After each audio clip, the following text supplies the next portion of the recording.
Look at the people struggling in Palestine, in Lebanon, anywhere else. They don't. Do you know, if I were to describe to you a little bit of what goes on, it would be so shocking and so unbelievable. Normal people living a life in an area that is relatively peaceful, suddenly they told you got to evacuate because we're going to bomb you. And some of them are not even told that. And the next thing, innocent people, men, women and children bombarded. And a lot of the times, the young people who are perpetrating these crimes of genocide on the ground do not want to do it, but they're following instructions from someone.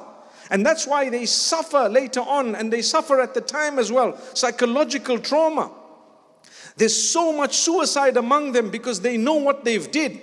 They've gotten to people who are related to them a few generations back, and they're killing them, and they're brutally burning them and murdering them at the instruction of someone above them. And that's unacceptable. Imagine where and what is going on. Where is Allah in this whole equation? Allah says, we want to take the martyrs and give them the highest ranks of Jannah. Would you rather be a martyr with the highest ranks of Jannah than a person who's struggling on the day of judgment and doesn't even know which way they're going to go? Allah says, we know, we are just. There is injustice on earth, not caused by us, caused by you. Don't blame Allah. People say, where is Allah? The true answer is, why are human beings doing this? Allah told you not to do it.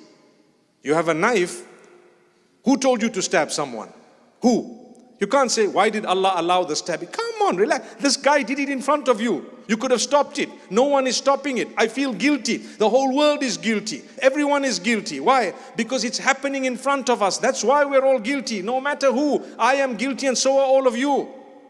We might say, I don't have the capacity, I feel the guilt, even though I may not have the capacity. I feel helpless. Really, it's traumatic. Look at how emotional I've become just thinking about it and talking about it.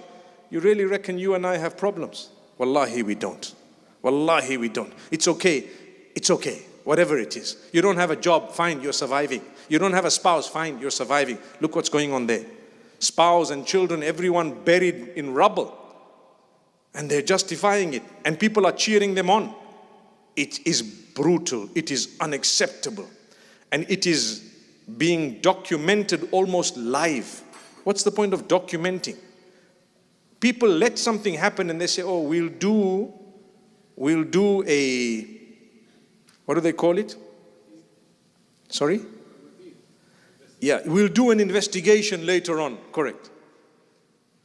Let it die down, we'll do an investigation.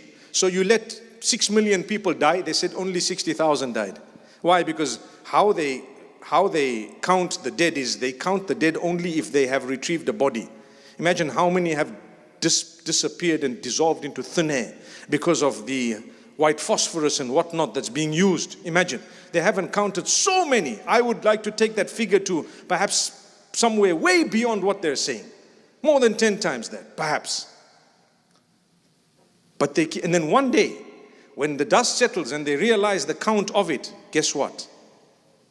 Humanity failed them completely. May Allah forgive us. May Allah forgive us. May Allah forgive us. So imagine the dua they are making. Oh Allah, you said you are with us. You are with us. You will not allow this to happen. And suddenly, boom, and the person's dead. Where are they going? The fact that they had conviction in Allah. The fact that they worshipped Allah. They knew. Allah says, well, you recognized me. You understood. You recognized. You believed. And that's what was of essence. That is what was of essence. You believed in Allah. That is Allah. And Allah took you from strength to strength. So that is something amazing. To believe that Allah has your back.